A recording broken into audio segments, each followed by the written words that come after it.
أما بعد قال الله تعالى في كتابه المجيد أعوذ بالله السميع العليم من الشيطان الرجيم بسم الله الرحمن الرحيم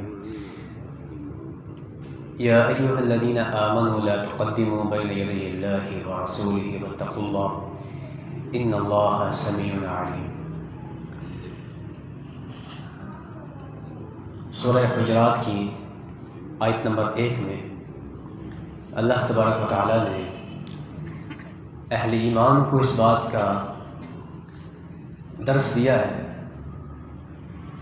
اور یہ ہدایت جاری کی ہے کہ اللہ اور اس کے رسول سے آگے نہیں بڑھنا۔ اللہ اور اس کے رسول نے جو چیز آپ کو بتلا دی ہے اس پر عمل پیرا ہونا ہے، اور جس چیز سے روک دیا ہے اس چیز سے رک جانا ہے۔ وما آتاکم الرسول فخذوہ وما نہاکم عنہ فانتہوا، جو تمہیں رسول دے دے تم وہ لے لو، اور جس چیز سے تمہیں منع کر دے اس سے باز آ جاؤ۔ اسی کا نام اطاعت ہے اور اسی کا نام فرما برداری ہے، اور یہی دین اسلام ہم سے مطالبہ کرتا ہے۔ حضرت عبداللہ بن مسعود رضی اللہ عنہ فرمایا کرتے تھے علیکم بالامر العتیق فانکم قد کوفیتم، کہ تم اپنے سے پچھلے لوگوں کے طریقے کو اپنے لیے لازم پکڑو، کیونکہ جس دین پر وہ عمل کر کے گئے ہیں وہ تمہارے لیے کافی ہے۔ ولا تبتدعوا، اور دین کے اندر نئی نئی باتوں کو ایجاد نہ کرو۔ یہی عبداللہ بن مسعود ہیں رضی اللہ تعالیٰ عنہ۔ ایک مرتبہ ایک شخص ان کے پاس جاتا ہے اور جا کر یہ بات کہتا ہے عبداللہ بن مسعود، کیا آپ کو پتہ ہے کہ مسجد نبوی کے اندر کیا اعمال کیے جا رہے ہیں؟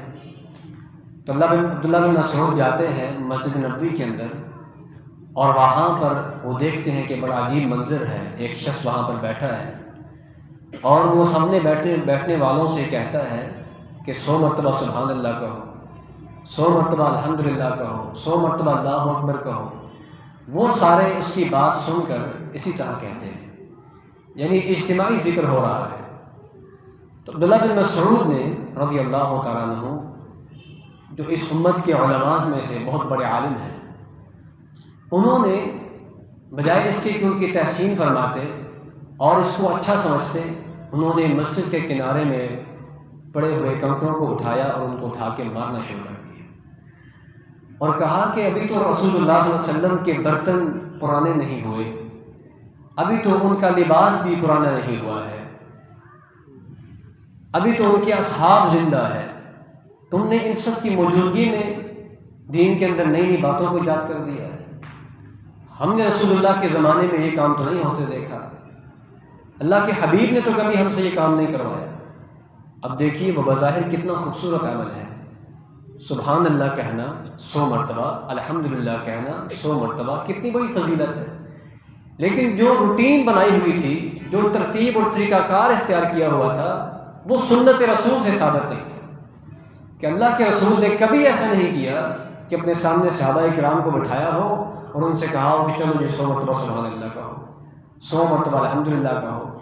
تو چونکہ یہ طریقہ رسول اللہ سے ثابت نہیں ہے، اس لیے بظاہر کتنا اچھا کیوں نہ ہو، دیکھنے والوں کو کتنا بھلا کیوں نہ لگے، وہ عمل دین کے اندر اضافہ ہے اور بدعت ہے۔ یہی بات رسول اللہ نے بات ارشاد فرما دی، من احدث فی امرنا ھذا ما لیس منہ فہو رد، جس نے بھی ہمارے دین کے اندر، ہمارے اس دین کے اندر کوئی نئی بات ایجاد کی، فہو رد، تو وہ کیا ہے؟ مردود ہے۔ من عمل عملا لیس علیہ امرنا فہو رد، جس نے کوئی ایسا عمل کیا جس کا ہم نے حکم نہیں دیا، جس کے بارے میں رسول اللہ نے حکم نہیں دیا، فہو رد، وہ بظاہر کتنا اچھا کیوں نہ ہو، وہ مردود ہے۔ یاد رکھیے ہمیشہ بدعات اسی نظریے اور اسی سوچ کے تحت شروع کی جاتی ہے کہ یہ کام اچھا ہے، یہی پٹی لوگوں کو پڑھائی جاتی ہے کہ یہ کام بہت اچھا ہے، اس میں برائی کیا ہے؟ خوشی منانے میں کیا برائی ہے؟ رسول اللہ کی تشریف آوری پر خوشی منانے میں کون سا برا کام ہے؟ لوگ اپنے بچوں کی آمد پر خوشیاں مناتے ہیں، لوگ فلاں کی آمد میں خوشیاں مناتے ہیں، اور جہاں پر تاجدار مدینہ تشریف لائے، سرور کائنات تشریف لائے، تو ان کی آمد پر خوشیاں نہ منائی جائیں۔ اس طرح کی باتیں کر کے لوگوں کو گمراہ کیا جاتا ہے۔ رسول اللہ صلی اللہ علیہ وسلم کی آمد کی خوشی ہمیں زیادہ ہے یا صحابہ کرام کو زیادہ ہے؟ کیا ہمیں ان سے زیادہ محبت ہے یا رسول اللہ کے جو صحابہ جنہوں نے جانیں قربان کی ان کو زیادہ محبت تھی؟ اور جو دلیلیں آج پیش کی جاتی ہیں قرآن پاک سے اور نبی صلی اللہ علیہ وسلم کی احادیث کو توڑ مروڑ کے جو دلیلیں پیش کی جاتی ہیں، کیا وہ دلیلیں ان کے علم میں نہیں تھیں؟ کہ قل بفضل اللہ وبرحمتہ فبذلک فلیفرحوا، دیکھو جو اللہ نے کہا ہے کہ اللہ کے فضل کے ساتھ اور اس کی رحمت کے ساتھ کیا کرو؟ خوشیاں مناؤ۔ تو یہ آیت کیا آج کل کسی مولوی پر نازل ہوئی ہے، یا آج کے کسی امام صاحب پہ یا پیر صاحب پہ نازل ہوئی ہے، یا رسول اللہ صلی اللہ علیہ وسلم پہ نازل ہوئی تھی؟ انہوں نے تو یہ مفہوم نہیں نکالا، ان کو تو یہ بات سمجھ نہیں آئی جو بات ہم سمجھ بیٹھے ہیں۔ تو یاد رکھ لیجیے، ہمیشہ بدعات کا آغاز ہمیشہ اس بات سے ہوتا ہے کہ ہم اچھا کام کرنے جا رہے ہیں، تو ہر اچھا کام وہ شریعت کی نظر میں جو لوگ بظاہر اچھا سمجھتے ہیں وہ اچھا نہیں ہوتا۔ کتنی بڑی مثال میں نے آپ کے سامنے پیش کی ہے کہ حضرت عبداللہ بن مسعود نے کیا کیا ان لوگوں کے ساتھ۔ اور بدعات کا پھر معاملہ کیا ہوتا ہے؟ بدعت اور سنت میں فرق یہ ہے کہ بدعت ہر علاقے کے اندر اس کا انداز مختلف ہوتا ہے، ہر علاقے کے اندر بدعت کا انداز مختلف ہوتا ہے۔ آپ اقتباد میں چلے جائیں وہاں بدعت کا انداز اپنا ہے، آپ پنجاب میں کسی علاقے میں چلے جائیں وہاں بدعت کا انداز اپنا ہے، سندھ کے کسی علاقے میں اپنا ہے، پاکستان سے باہر چلے جائیں وہاں پہ اپنا ہے، لیکن جو سنت ہوتی ہے وہ ہر جگہ پہ ایک طرح کی ہوتی ہے۔ جو سنت عمل ہے کیونکہ وہ حدیث سے ثابت ہے، رسول اللہ کا عمل موجود ہے، اس لیے وہ ہر جگہ پر بالکل ایک طرح سے موجود ہوگا۔ اور پھر کیا ہوتا ہے بدعت کے اندر؟ ایک اور برائی کیا ہے کہ بدعت کے اندر ہر سال نئے نئے اضافے ہوتے ہیں۔ شروع میں خالی جھنڈیاں لگتی تھیں، آہستہ آہستہ جو ہے وہ روشنیاں لگنے شروع ہو گئیں، لائٹیں لگنے شروع ہو گئیں، آہستہ آہستہ اس کے بعد پھر جلوس نکلنا شروع ہوئے، پھر اس کے بعد جو ہے وہ یونیفارم نئے آنا شروع ہوئے، اب آج کل کیک کٹنا شروع ہو گئے ہیں، اور اس کے ساتھ ساتھ بھنگڑے بھی ڈالے جا رہے ہیں، رقص بھی ہو رہے ہیں، اور محفل سما بھی ہو رہی ہے۔ یہ سارے کے سارے کام نئے نت نئے ایجاد ہوئے جا رہے ہیں۔ تو یہ بدعت کی پہچان ہے کہ بدعت میں آئے روز ہر سال نیا اضافہ ہوتا ہے۔ ہر بندہ چاہتا ہے کہ میں کوئی یونیک قسم کی چیز پیش کروں تاکہ میرا سوشل میڈیا کے اوپر ذرا نام روشن ہو جائے کہ میں نے کمال درجے کی محبت کا اظہار کیا ہے۔ اللہ کے بندو، یہ دین نہیں ہے، یہ دین نہیں ہے۔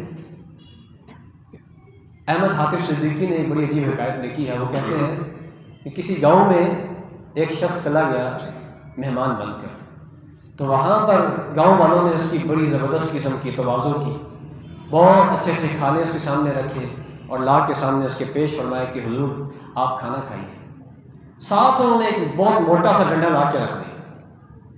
اب مہمان بڑا پریشان ہو گیا کہ کھانا تو ٹھیک ہے اپنی جگہ پہ ہے، جو کچھ انہوں نے میرے سامنے بہترین قسم کا کھانا رکھا ہے، لیکن جو ڈنڈا ساتھ رکھا ہے اور اتنا موٹا خوفناک ڈنڈا ہے، اس کا مقصد کیا ہے؟ انہوں نے کہا جی مجھے پہلے یہ بتلاؤ کہ اس کا مقصد کیا ہے، میں کھانا نہیں کھاؤں گا جب تک تم مجھے یہ ڈنڈا رکھنے کا مقصد نہیں بتلاؤ گے۔ اس کے ذہن میں شاید یہ تھا کہ پہلے کھانا کھلائیں گے تو بعد میں کوئی مرمت کریں گے، مجھے پہلے مقصد بتلاؤ گے اس کے بعد میں کھانا کھاؤں گا۔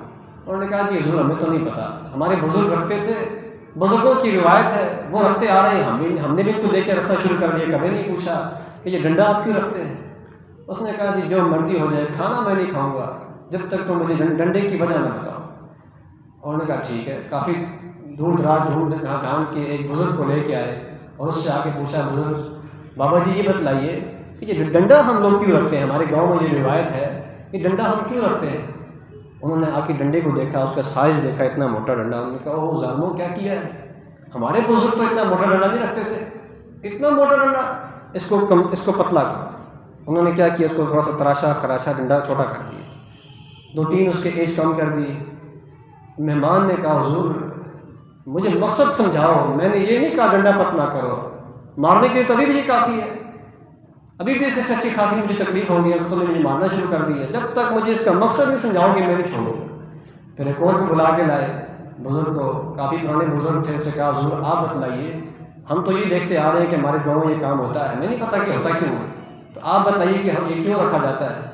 اوہ انہوں نے کہا جی تم نے کیا کر دیا، تم بڑے ظالم لوگ ہو، اس کو اتنا موٹا ڈنڈا، اس کو اور پتلا کر۔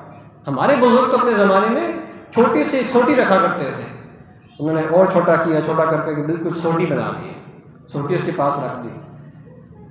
اس نے کہا نہیں جی یہ بات ٹھیک ہے کہ ابھی تو چلے مجھے اتنے زور کی لگے گی نہیں، ابھی تو وہ خطرہ ٹل گیا ہے، لیکن مقصد مجھے جب تک نہیں سمجھاؤ گے میں اس وقت تک کھانا نہیں کھاؤں گا۔ وہ بڑے پریشان ہو گئے، وہ گئے گاؤں کے اندر ڈھونڈ ڈھانڈ کے، پھر وہ بہت پرانا 150 سال بابا ڈھونڈا، بالکل مرنے والا تھا، اس کے بال بھی سفید ہو چکے تھے، آنکھیں بند ہو رہی تھی، ٹانگیں جو ہیں قبر کے اندر جا رہی تھی، اس کو بلا کے لے، بابا جی آپ بتلائیں کہ اس کا کیا مقصد ہے۔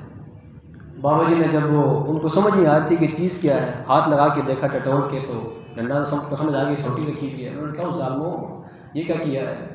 ہمارے بزرگ تو ہمارے زمانے میں جب مہمان آتا تھا اس کو گوشت کھلاتے تھے، تو گوشت کھلانے کے بعد اس کے ساتھ چھوٹی سی تیلی رکھتے تھے جو دانتوں میں مارتے تھے، چھوٹی سی تیلی ہوتی تھی وہ دانتوں میں مارنے کے لیے ساتھ رکھتے تھے تاکہ مہمان کھانا کھانے کے بعد اگر گوشت پھنس جائے تو وہ تیلی کے ساتھ کیا کریں، اس کو گوشت کو باہر نکالیں۔ تم نے کیا کیا ہے؟ تب جا کے مہمان کو سمجھ آئی کہ اچھا یہ وہ مقصد ہے۔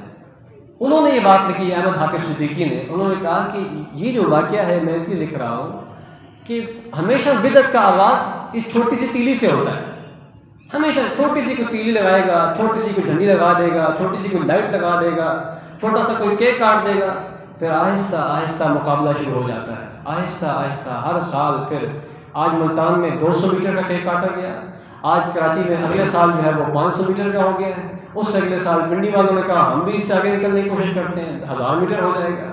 تو یہ معاملہ چلتے چلتے بدعات کے آغاز اسی طرح ہوتا ہے، چھوٹی سی چیز کسی قوم کے اندر ڈال دی جاتی ہے، پھر وہ بڑھتے بڑھتے موٹے سے ڈنڈے کی شکل اختیار کر لیتی ہے، وہ قوم کو پڑتی ہے۔ تو سامعین محترم اس چیز کا ہمارے نبی کے طریقے سے کوئی تعلق نہیں۔ اگر یہ دین ہوتا، اللہ کی قسم ہے ہم ضرور کرتے، اگر یہ شریعت میں ہوتا، اگر یہ حدیث سے ثابت ہوتا ہم ضرور کرتے، زیادہ کرتے، وہ جوش طریقے سے کرتے۔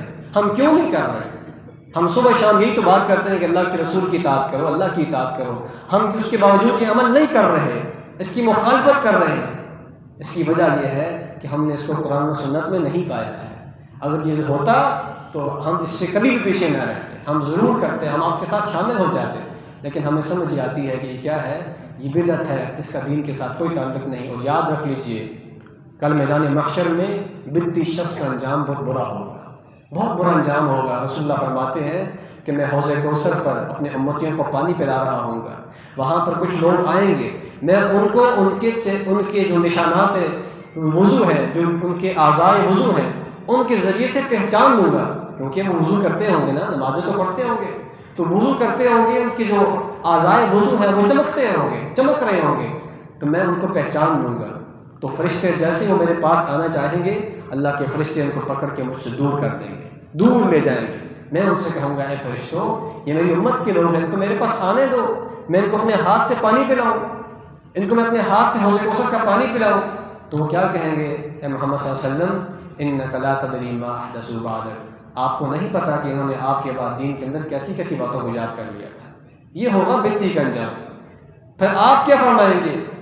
آج شفاعت رسول کا بڑا لوگوں کو دھوکہ دیا جاتا ہے اور شفاعت کے حوالے سے پٹیاں پڑھائی جاتی ہیں، آپ کیا فرمائیں گے ایسے بدعتیوں کے بارے میں؟ سحقاً سحقاً لمن غیر بعدی، ایسے شخص کو مجھ سے دور لے جاؤ، ایسے شخص کو مجھ سے دور لے جاؤ جس نے میرے بعد میرے دین کو بدل دیا۔